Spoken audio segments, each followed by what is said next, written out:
ನಮಸ್ಕಾರ ಬಂಧುಗಳೇ, PB ಮೀಡಿಯಾಗೆ ಸ್ವಾಗತ ಸುಸ್ವಾಗತ.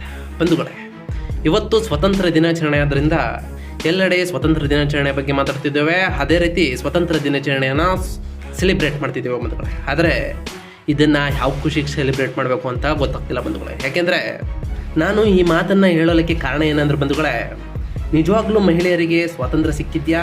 ಮಧ್ಯರಾತ್ರಿ ವೇಳೆ 12 ಗಂಟೆಯಲ್ಲಿ ಮಹಿಳೆ ಓಡಾಡಿದ್ರೆ ಮಾತ್ರ ಆಗ ಸ್ವಾತಂತ್ರ್ಯ ಸಿಕ್ಕಿದೆ ಅಂತ ನಾವು ಅನ್ಕೋಬೋದಾಗಿತ್ತು ಬಂಧುಗಳೇ. ಆದರೆ ಇದೀಗ ಹಾಡುವಾಗಲೇ ಅತ್ಯಾಚಾರಗಳು ನಡೆದಿದೆ. ಅದೇ ರೀತಿ ಇದಕ್ಕೆ ಸಾಕ್ಷಿಯಾಗುವಂತೆ ಇತ್ತೀಚಿನ ಬೆಂಗಳೂರಿನ ಘಟನೆಯೂ ಕೂಡ ಸಾಕ್ಷಿಯಾಗುತ್ತೆ ಬಂಧುಗಳೇ.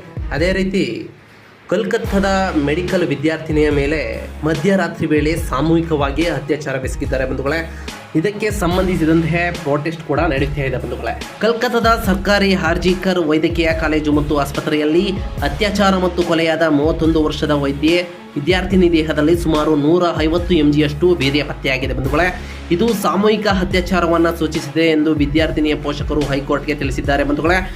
ಇನ್ನು ಆಕೆಯ ತಂದೆ ಹೇಳಿದ್ದು ಏನಂತ ಕೇಳೋದಾದ್ರೆ, ಕತ್ತು ಹಿಸುಕಿ ಮಗಳನ್ನು ಕೊಲ್ಲಲಾಗಿದೆ ಎಂದು ಮರಣೋತ್ತರ ಪರೀಕ್ಷೆಯ ವರದಿ ಬಂದಿದೆ.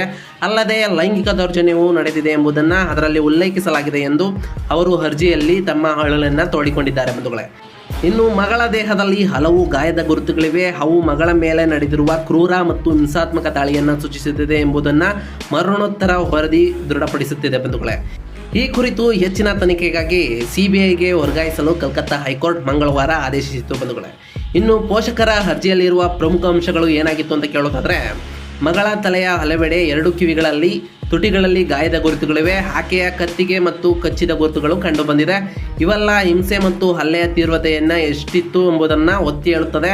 ಅಲ್ಲದೆ ಈ ಹಿಂಸೆಯ ವಿರುದ್ಧ ಸಂತ್ರಸ್ತೆ ನಡೆಸಿದ ಹೋರಾಟವನ್ನು ಕೂಡ ಸೂಚಿಸುತ್ತದೆ ಎಂದು ತಿಳಿಸಿದ್ದಾರೆ ಬಂಧುಗಳೇ. ಈ ಕೃತ್ಯ ಎಸಗುವ ವೇಳೆ ಆಕೆಯ ಬಾಯಿಯನ್ನು ಬಲವಂತವಾಗಿ ಮುಚ್ಚಿರಬಹುದು ಎಂಬುದನ್ನು ಇದರಲ್ಲೂ ಕೂಡ ಸ್ಪಷ್ಟಪಡಿಸಲಾಗಿದೆ. ಇನ್ನು ದೇಹದಲ್ಲಿ 150 mgಯಷ್ಟು ವೀರ್ಯ ಪತ್ತೆಯಾಗಿದ್ದು, 1ಕ್ಕಿಂತ ಹೆಚ್ಚು ಜನರು ಆಕೆಯ ಮೇಲೆ ಈ ಅಪರಾಧ ಕೃತ್ಯದಲ್ಲಿ ಭಾಗಿಯಾಗಿದ್ದಾರೆ ಎಂಬುದನ್ನು ಇಲ್ಲಿ ಸೂಚಿಸುತ್ತದೆ ಬಂಧುಗಳೇ.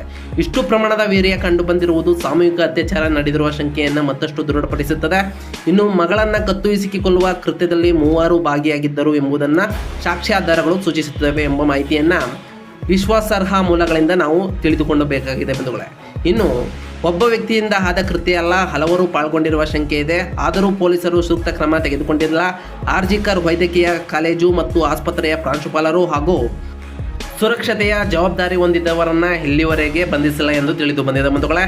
ಶವ ಪರೀಕ್ಷೆಯ ತರಾತುರಿಯನ್ನು ನಡೆಸಲಾಗಿದ್ದು, ಮಗಳ ಸಾವಿನಲ್ಲಿ ಭಾಗಿಯಾಗಿರುವ ಕೆಲವರನ್ನು ರಕ್ಷಿಸುವ ಉದ್ದೇಶದಿಂದ ಅಸಮರ್ಪಕವಾಗಿ ಮರಣೋತ್ತರ ಪರೀಕ್ಷೆಯನ್ನು ನಡೆಸಲಾಗಿದೆ ಎಂದು ಆಕೆಯ ತಂದೆ ತಿಳಿಸಿದ್ದಾರೆ ಸ್ನೇಹಿತರೆ.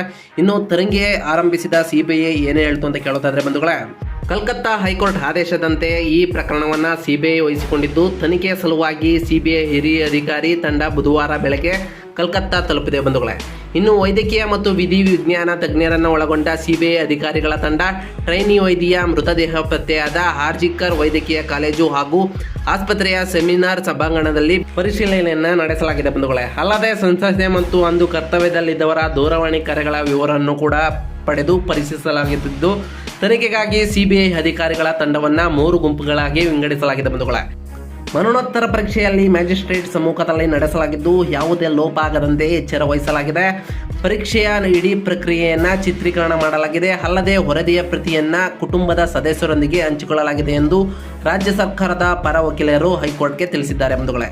ಇನ್ನು ದೇಶಾದ್ಯಂತ ಮುಂದುವರಿದ ಪ್ರತಿಭಟನೆ ವಿದ್ಯಾರ್ಥಿನಿಯ ಅತ್ಯಾಚಾರ ಮತ್ತು ಕೊಲೆ ಪ್ರಕರಣ ಖಂಡಿಸಿ ವಿವಿಧ ದೇಶದೆಲ್ಲೆಡೆ ವೈದ್ಯರು ಪ್ರತಿಭಟನೆಯನ್ನು ಮುಂದುವರಿಸಿದ್ದಾರೆ ಬಂಧುಗಳೇ. ಅದೇನೇ ಆಗಲಿ, ಸಂತ್ರಸ್ತೆಗೆ ನ್ಯಾಯ ದೊರಕುವವರೆಗೂ ಈ ರೀತಿಯ ಕಾರ್ಯಗಳನ್ನು ಮಾಡಲೇಬೇಕು ಬಂಧುಗಳೇ. ಅದೇ ರೀತಿ ನಮ್ಮ ಕರ್ನಾಟಕದ ಸೌಜನ್ಯ ಕೇಸ್ನಲ್ಲೂ ಕೂಡ ಇದೇ ರೀತಿಯಾಗಿ ನ್ಯಾಯ ಇನ್ನೂ ದೊರಕಿಲ್ಲ ಅಂತ ಹೇಳ್ಬೋದು ಬಂಧುಗಳೇ.